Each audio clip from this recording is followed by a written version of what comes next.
Les amis, bonjour à tous, j'espère que vous allez bien et que tout se passe pour le mieux pour vous. Alors on se retrouve après cette première phase de match aller des quarts de finale de Ligue des Champions et la catastrophe Real Madrid.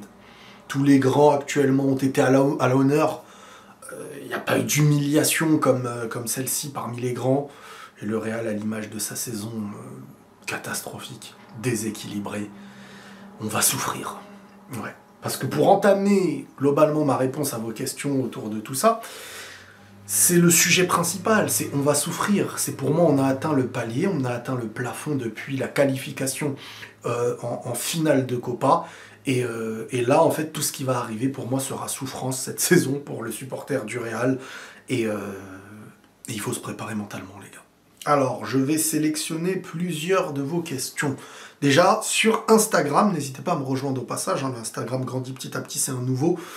Je viens de voir ton débrief de la rencontre, et juste par rapport à tes précédentes analyses sur le Real, quand il s'agit d'Ancelotti, tu dis que tu n'es pas le mieux placé pour pouvoir juger un entraîneur, alors que tout le monde voit depuis des mois qu'il fait couler l'équipe.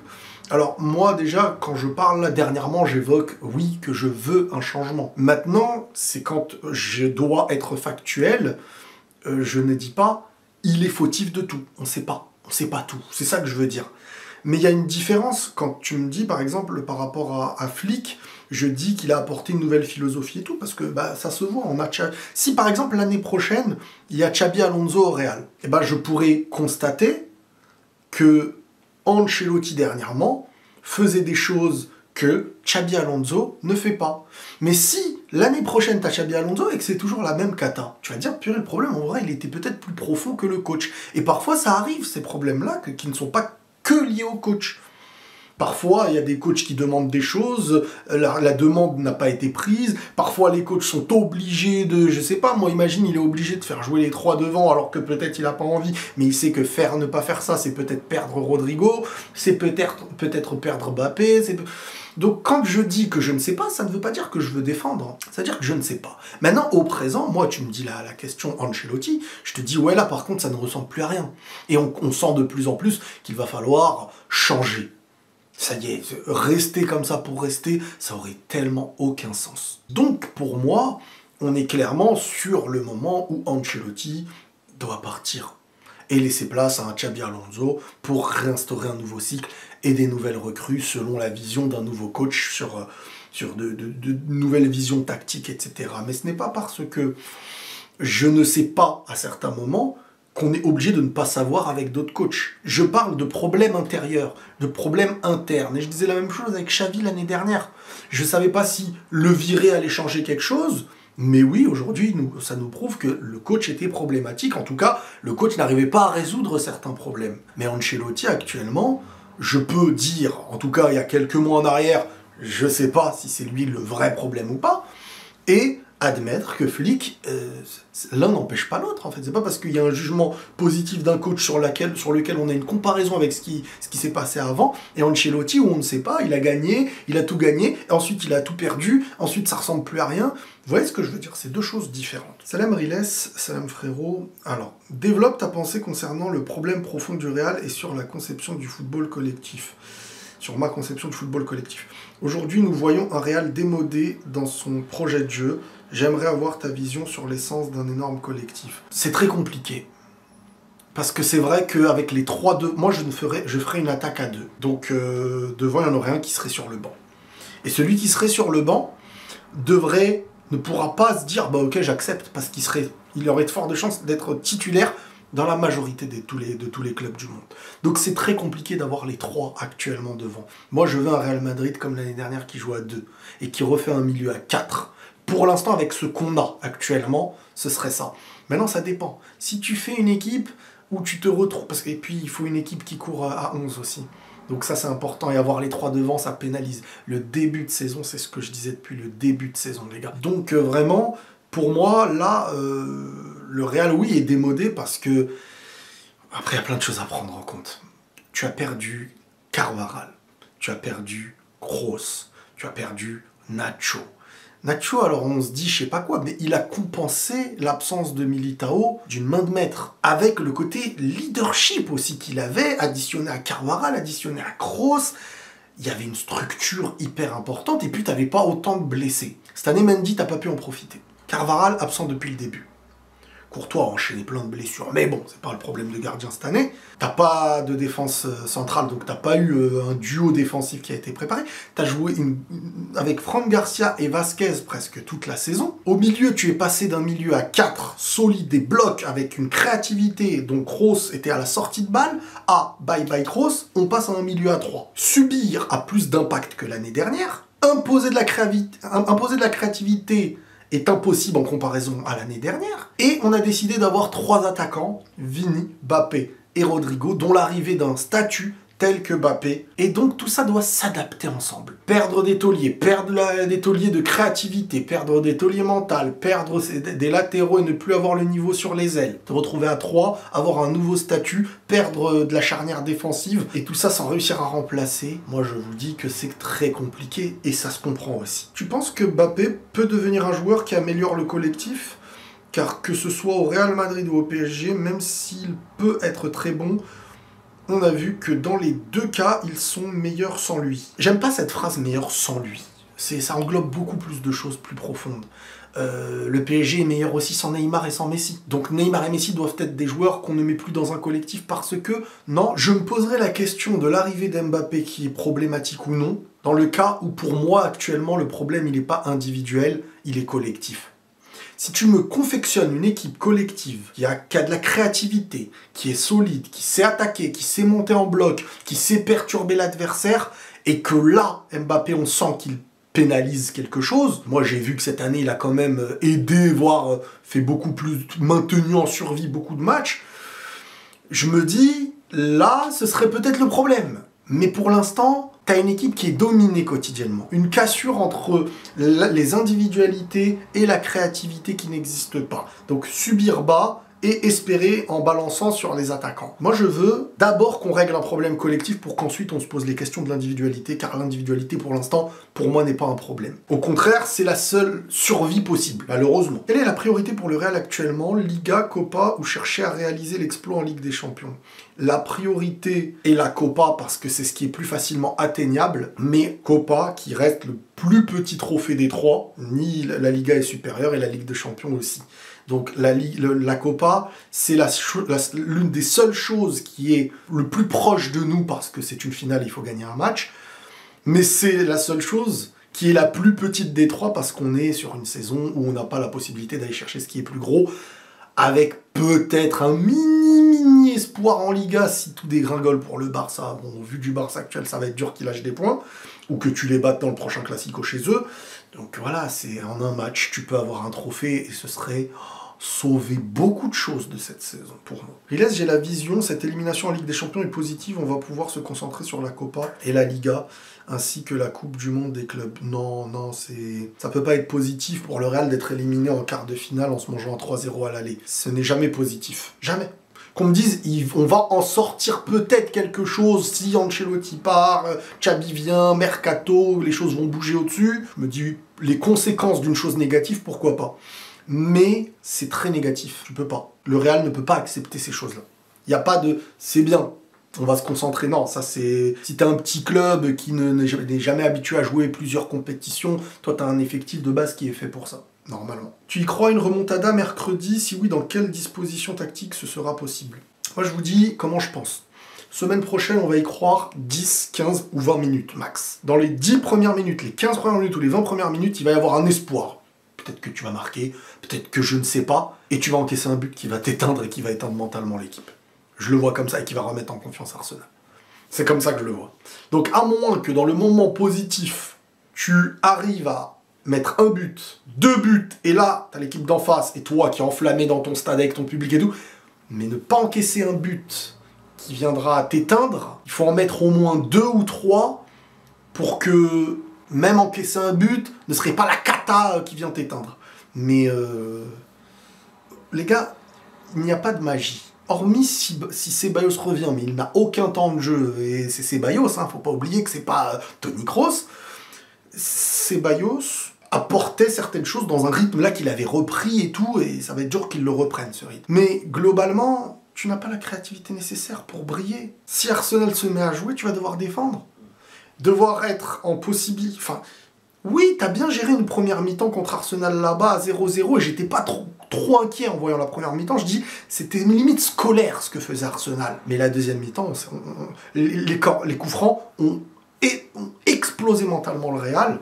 Et le Real ne savait plus quoi faire, et eux, ça les a gagnés en confiance, en intensité, et on peut additionner au choix de Carlo, etc. C'était plus compliqué derrière. Selon toi, qui est le favori pour gagner cette Ligue des Champions, en fonction de la forme actuelle et des matchs qui vont arriver? Globalement, je vois le Barça. Je vois le Barça aujourd'hui, ils sont hyper bien rodés offensivement, ils ont des individualités, ils ont de la confiance, ils ont envie de manger, ils ont tout, ils ont la conservation, le football qui t'empêche de jouer. J'ai pas vu réellement une équipe qui a su, hormis Atlético, mais en étant ultra dominé, en marquant dans les dernières secondes. J'ai pas vu une équipe qui sait faire face à ce pressing haut aussi. Tu vois, dans un match, tu vas encaisser trop d'occasions. Je dis pas qu'ils vont écraser tout le monde, mais si ça se joue contre eux, ce sera sur un match. Mais en match aller-retour, je sais pas. Après, ça veut pas dire qu'ils vont gagner. C'est mes favoris. Est-ce que tu penses que les joueurs du Real se disent à ce moment de la saison que tout est possible et vont jouer à fond, même la LDC, la semaine prochaine? Alors ils vont jouer à fond, je pense, le début du prochain match en fonction de comment ça se passe. Si ça se passe positivement, ils vont tout donner. Si ça se passe comme je vous ai dit, tu te prends un but dans un moment où, bon bah t'es éteint et c'est fini. Ou bien penses-tu qu'ils vont juste tout miser sur la Copa, en espérant les faux pas? Non, je pense qu'ils vont entamer le match de la semaine prochaine de manière... j'espère en tout cas, sauf s'ils se font éteindre, hein, mais ça c'est possible. Mais de manière concentrée, essayer de faire quelque chose, de manière il n'y a pas le choix. Donc si même sur ce match-là tu refuses de jouer au jeu, le jeu du foot, bon, bah, alors là bye bye, hein, c'est fini. Donc ils vont y croire pour la semaine prochaine. La Liga, bah, ils vont être focus sur leur match à eux, il faut être focus sur tes matchs et ne pas regarder Barcelone. Donc concentré sur tes matchs. Et de l'autre côté, bah, la finale de Copa, c'est une finale qui peut rendre ta saison moins cata, on va dire clairement. Alors, il y a eu une personne sur Twitter, enfin pas qu'une, plusieurs, qui aurait repris ma séquence quand j'évoquais Salah contre le PSG en étant très dur envers lui, et je pense que c'était légitime. Donc beaucoup m'ont traité de malhonnête parce qu'ils ont repris et additionné à cette séquence la séquence où je dis que Vinicius, par rapport au dernier match, beaucoup vont chercher à le critiquer, alors qu'en soi, pour moi, c'était un collectif qui a sombré. Je pense pas être malhonnête. Après, si je le suis, bah, je m'en excuse, voilà, d'avance. Si je suis malhonnête et qu'en vrai, je ne contrôle pas ma malhonnêteté et qu'en fait, c'est de la malhonnêteté qui sort, bah, je m'en excuse sincèrement. Je pense pas l'avoir été, parce que des joueurs que j'aime, les critiquer, Kylian, début de saison, Vini et tout, je tape sur eux quand je pense qu'il faut taper sur eux.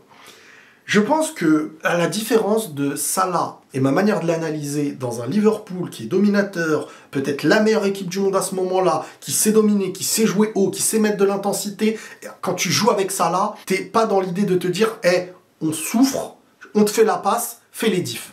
Si c'est ça, j'aurais eu une autre analyse.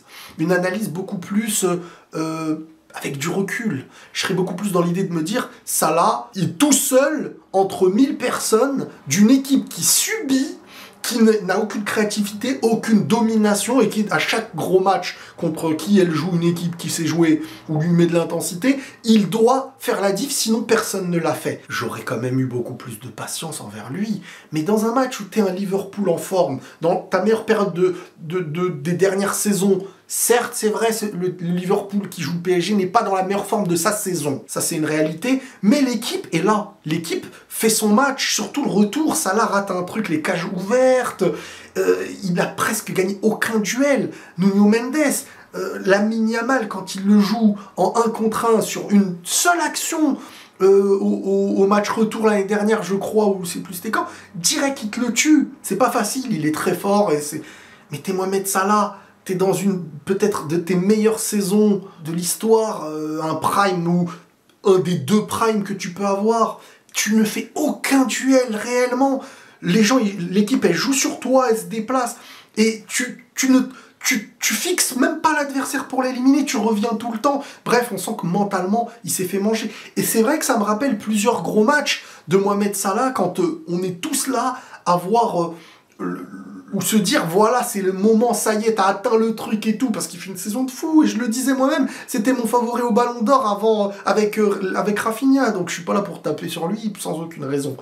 Mais tellement une grosse déception sur le moment. C'est totalement différent d'un Vinicius. Regardez Arsenal qui écrase le Real, un Real qui est totalement derrière et un Vinicius qui s'entête. Hein. Bien sûr, hein, le match en lui-même, il n'est pas du tout meilleur que ce que fait Salah. Je dis pas ça. Je dis juste que moi, quand une équipe sombre, et depuis le début de saison, qu'elle est dans sa pire saison, parce que quand on voit que la saison elle est cohérente, regardez Vinicius ce qu'il nous fait sur les... C'est le joueur... Attends, c'est le joueur le plus décisif en Ligue des Champions depuis 2022. Quand il était à son niveau dernièrement. Donc, cette année, quand je le vois sombrer avec un collectif d'un Real qui est deuxième et qui aurait pu être je sais pas combien en Ligue des Champions, en Liga, qui aurait pu être éliminé très tôt, qui a une 12e défaite de sa saison, d'un Real qui ne domine aucune grosse équipe, qui n'a aucun bloc offensif, qui est coupé en deux, qui n'a... Je veux dire, on peut pas me dire que je dois avoir le jugement aussi sévère envers Salah d'une saison dominatrice, voire saison ballon d'or, sur des matchs où tu te fais éliminer sans avoir presque réussi un duel, alors peut-être un sur le match retour avec Mendes, et me dire que c'est la même comparaison que je devrais avoir avec Vinicius, qui fait pas une bonne saison, on est d'accord, mais qui est quand même dans une équipe qui n'a pas une domination, qui n'a pas une créativité, t'es même pas haut sur le terrain. Et c'est quoi tes solutions? C'est éliminer pour apporter une solution. Donc oui, il manque d'inspi, oui, parfois il s'entête, oui, mais pourquoi un joueur comme ça s'entête? C'est parce qu'il sait que s'il ne fait pas la différence et qu'on lui fait la passe que pour ça, bah globalement, il n'y aura pas de différence parce que l'équipe, elle est là pour subir et espérer que ces individualités-là font la différence. Voilà globalement ce que j'avais à dire sur ce sujet. Est-ce que je suis malhonnête? Est-ce que c'est incohérent? Si je le suis, je m'en excuse en tout cas. Est-ce que le retour d'Alaba n'a pas de nouveau grandement déséquilibré la défense en sachant... Vous savez, en vrai, le match, il a été fait pour souffrir comme quand tu souffrais contre City, même si c'était pas City en face. Hein. T'as eu vite des occasions et tout. Mais globalement, ce match, il a été fait pour que... Ça veut dire qu'Alaba... En vrai, il n'est pas cata de base. C'est juste après un contrat avec Saka, il n'a pas été aidé, ça devenait difficile, mais il fait pas un match cata pour moi Alaba. Après, la deuxième mi-temps, ils se font tous éteindre. Mais Alaba, pour moi, c'est pas... Alors oui, c'est vrai que ça déstabilise plein de choses, peut-être, aux yeux du collectif. Tu le fais presque jamais jouer à ce poste-là, d'un coup tu le mets, ça me rappelle un peu quand t'es éliminé contre Chelsea, Vinicius il se retrouve à droite, tu te dis ok, ça va tenter Hazard à gauche, Zidane, tu vois les matchs où tu sais que t'es en difficulté, tu dis je dois tenter un truc et tu tentes un truc et ça fait pire que si tu n'avais pas tenté. Pour toi, si jamais le Real arrive à renverser Arsenal et prendre la Coupe du Roi, Ancelotti devrait-il rester? Ancelotti pour moi devrait partir, ça sent la fin d'un cycle, faut pas gâcher, imagine il refait une saison, c'est cata, les mêmes choix, les jeunes qui jouent pas, les trucs, bref, ça serait compliqué. Moi, j'ai envie d'un coach qui arrive, qui teste des nouveaux postes pour Hendrik, pour Arda Güler, qui, ça y est, envisage des nouvelles recrues avec son football et son style à lui, qui peut-être teste de nouvelles compos, qui peut-être, voilà, ça y est, a des projets d'avenir et de manger et de mettre dans l'esprit de l'équipe, là, on est une nouvelle équipe et on part sur un nouveau cycle avec une nouvelle envie de manger. Là, j'ai l'impression que, bon, c'est la fin de quelque chose. On a pris Mbappé, maintenant il faut recréer autour de beaucoup d'individualité et retrouver de la créativité. Pensais-tu que Arsenal allait sortir une telle performance? Moi, Arsenal, je vous le disais depuis un long moment, je ne sais pas si vous vous rappelez, même l'année dernière, je crois, dans plusieurs... vous me direz si vous vous rappelez. J'ai plusieurs fois dit, Arsenal, c'est une équipe qui me fait peur. C'est une équipe qui me fait peur. Maintenant, cette année, le problème, c'est que tu peux te faire fumer par toute grande équipe qui joue au foot, en fait, et qui met de l'intensité. C'est aussi simple que ça. Donc, c'est un problème. C'est un problème. T'es une plus petite équipe que les grosses cette année. À moins, bien sûr, tu peux t'en sortir, défendre, mais ça, tout le monde peut réussir un match comme ça. Riles, ça va? Est-ce que tu penses que si le Real est éliminé en quart, le Ballon d'Or c'est mort pour Mbappé en mettant en avant la jurisprudence Rodri? Pas de jurisprudence Rodri, il y avait une jurisprudence anti-Vini plutôt. Le Ballon d'Or Mbappé, en fait, il n'est même pas... Il n'y a pas un moment dans la saison pour l'instant où il est favori au Ballon d'Or. C'était qu'une théorie s'il gagnait la Ligue des Champions et qu'il faisait des trucs de fou sur la fin de saison. L'équipe, il fait une première partie de saison catastrophique. Il revient en 2025, mais son retour en 2025 doit marquer les esprits en Ligue des Champions. Là, tu viens de perdre 3-0. Il a quand même raté quelques occasions. Il n'était pas mauvais en soi, mais on ne retient pas un joueur. Enfin, tu donnes pas un ballon d'or sur ça pour l'instant. C'est inconcevable. Donc, pour l'instant, il perd pas un ballon d'or, vu que le ballon d'or ne lui est pas...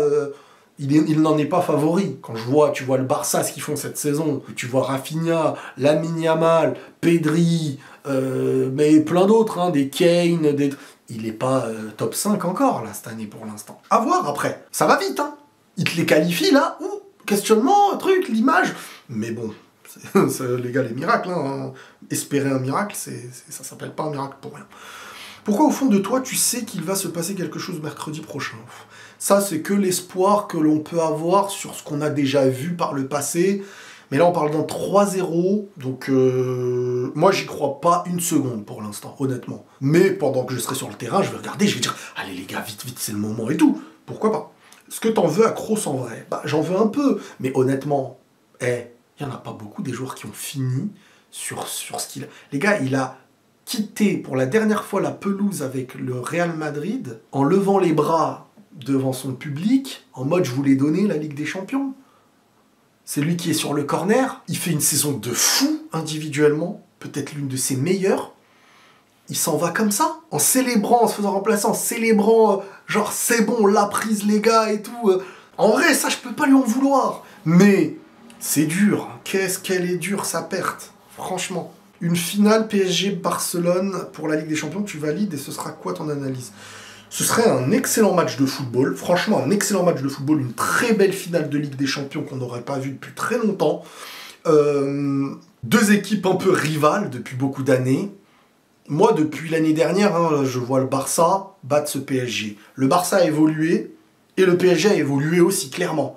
C'est intéressant parce que l'année dernière, les matchs, ils ont été chamboulés. Pour moi, le Barça a été meilleur. Ils se sont fait avoir sur le rouge au retour.